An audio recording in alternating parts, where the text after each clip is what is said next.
Hey everyone, I am Holly, and I'm sharing a part of my journey to help encourage and inspire you on yours.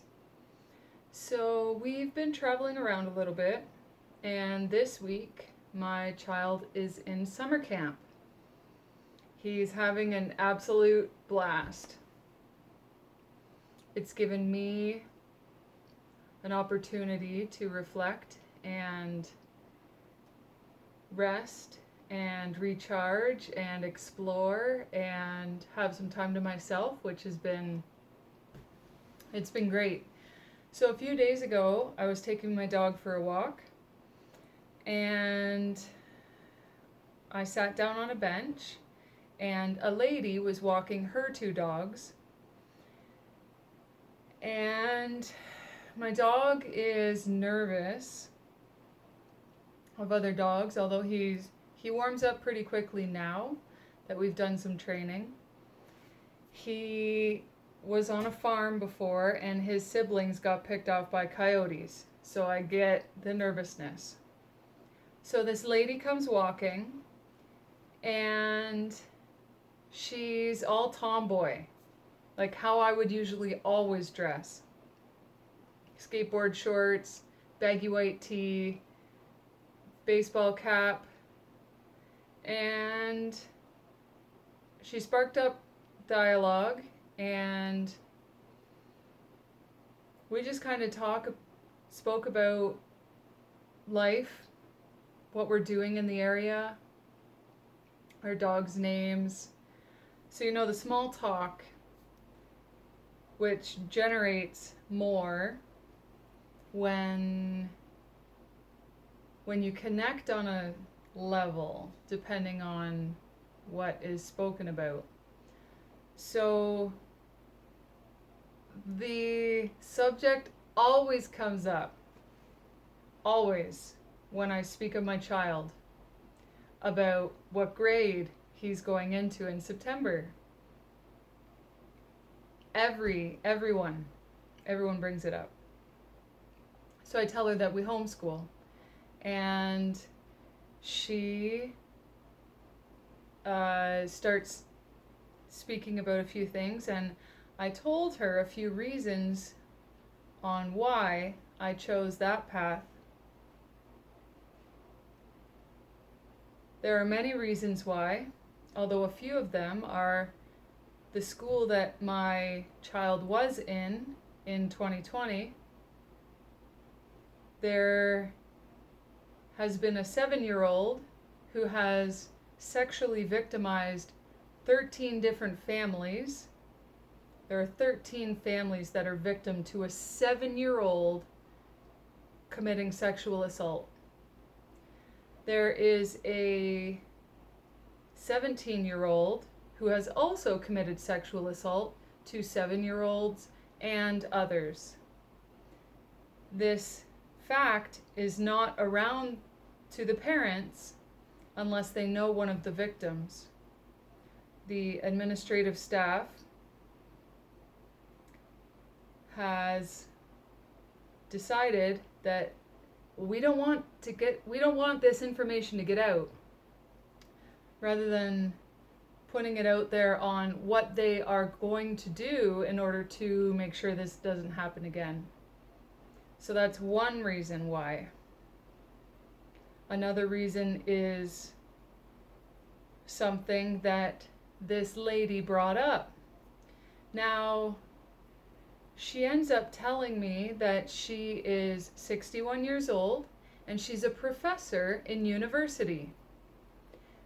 She has first-hand accounts of how this has continued into university.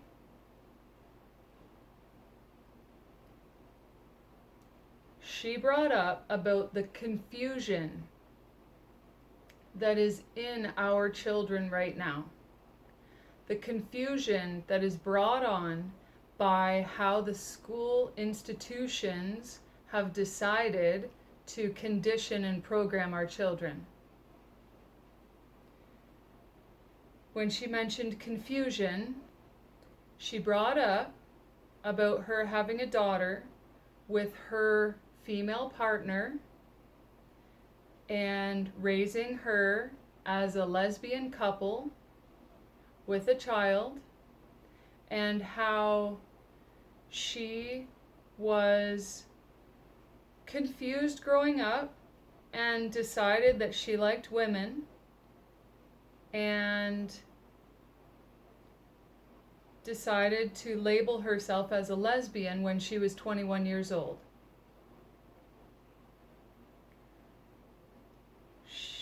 We spoke about the gender confusion created currently. She brought up about LGBTQ+++, and she was even unsure on all the terms, the meanings, and the labels. And I brought up about the absolute division that is created right now due to the labeling in our society, due to the lack of acceptance that we have for each other, always having to question, who are you, and needing to have a label placed on each individual rather than accepting that they are who they are. So I inspired this woman for her introductory lesson as she goes into the new school year in her university class in September. I'm getting full chills. She graciously gave thanks for my inspiration. We spoke about the labeling. We spoke about how her being a lesbian for 40 years, labeled as a lesbian. She doesn't do the pride parades and all that kind of hoopla. I explained to her that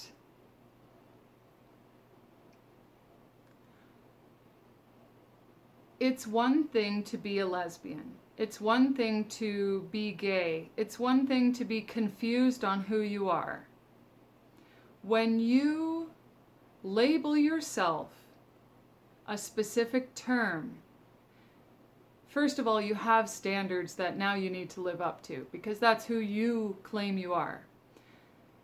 When you label yourself and jump up and down in the streets expecting everyone to look at you, look at me, I'm gay. I'm gay and you need to accept me as I am. When you are seeking external validation for who you are, it shows you truly have no idea who you are.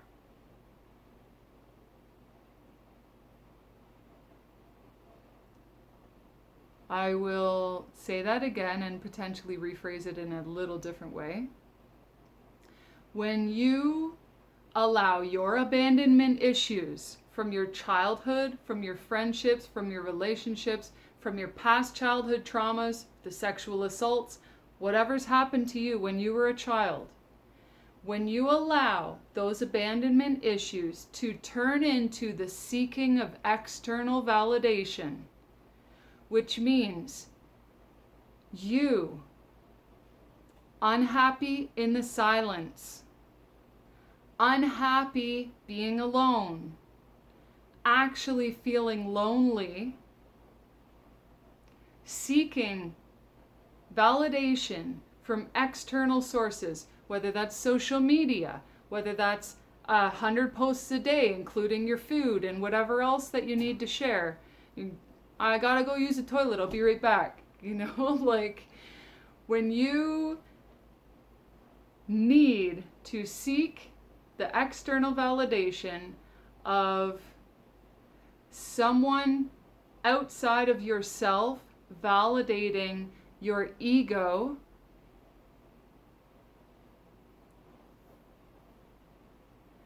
that is unhealthy.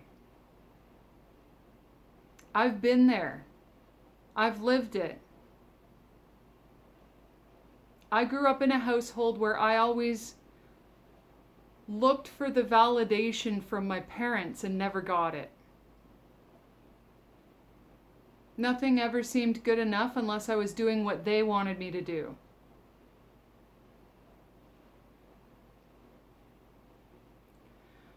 To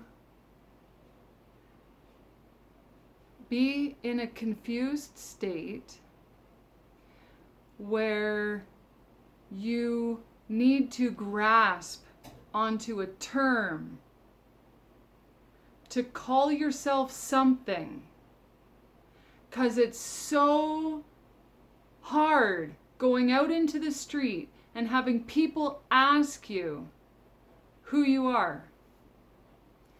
What do you do? How do you live? Where do you live? The nosy Nancys and nosy Parkers who truly don't give a rat's patootie. Literally no care, truly. They are being nosy and they're being either sent by monitoring spirits. This is a spiritual war. Everything happens in the spiritual before it happens in the physical. So having to feel like you always need to explain yourself and you always need an explanation and a label. Oh, how do you know that? Where'd you get your degree? What school did you go to? School of life? The school of technology that you put out there where you can look up any resource, any book, and read it for free? You can, all libraries are online now. You can go on and read magazines. Some libraries have fishing gear that you can go and check out. Take fishing and then return it.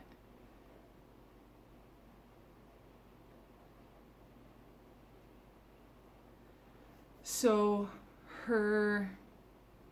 I won't tell you her name. I do remember it, and I remember the dogs' names also. So this woman is bravely standing as she is, and knowing who she is internally, she knows herself. She explains no thing to any man or woman. She doesn't need a parade to put her front and center, to try and get attention, to boost our ego and validate the decision that we made that possibly we're even unsure about.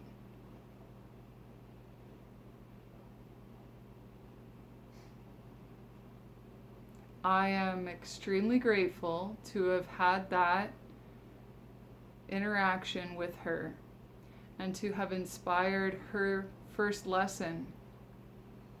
As our children are so extremely confused as they look to their guardians and their parents for validation that they are doing something right.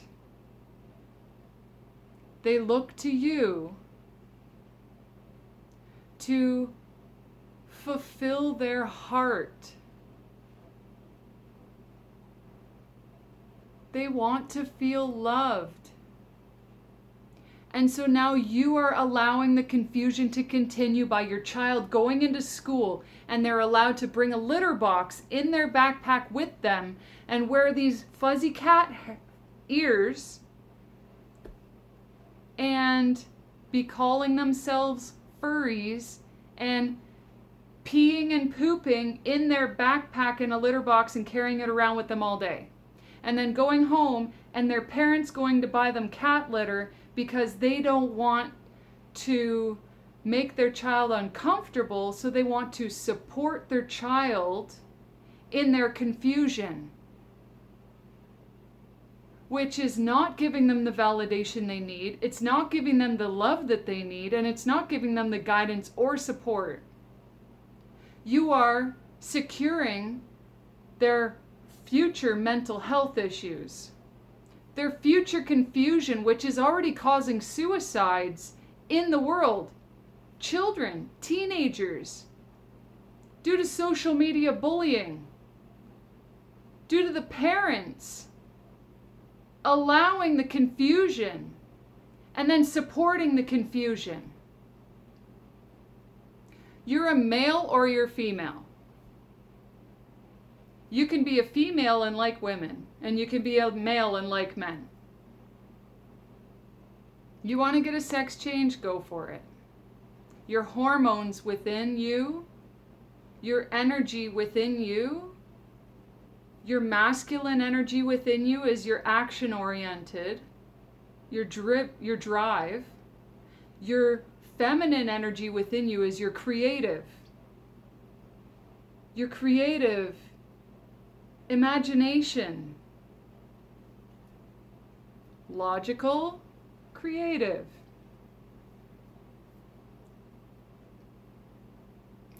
You can be confused all you want. Stop doing it to the children.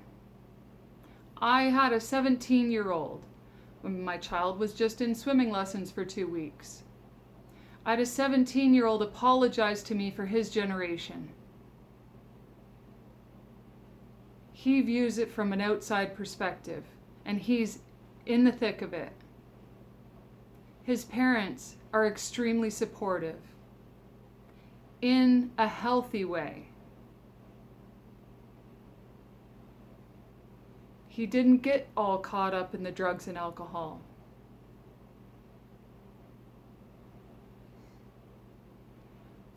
I am forever grateful that there is no veil in front of me. And my spiritual journey started a long time ago. And I was so suppressed and down that I held most of it into myself. I've always been this woman. I've always been this internally. And I was afraid to have a voice. I healed myself.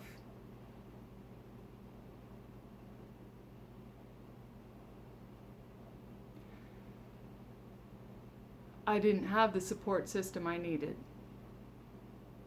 And I technically still don't. I have a few good friends. And due to my choice on moving forward into my highest and best self is bringing in everyone who needs to be here. And when my words can encourage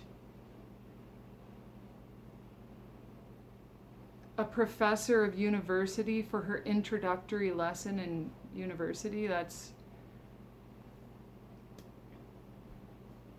all I need to hear. A smile on a child's face, a feather floating down from heaven after I just go and mail some documents. A feather. Everything is a message.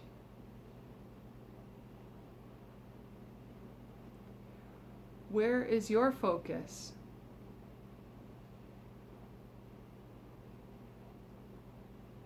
Be present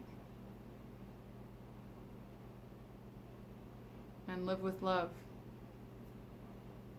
Mwah. Blessings to you all.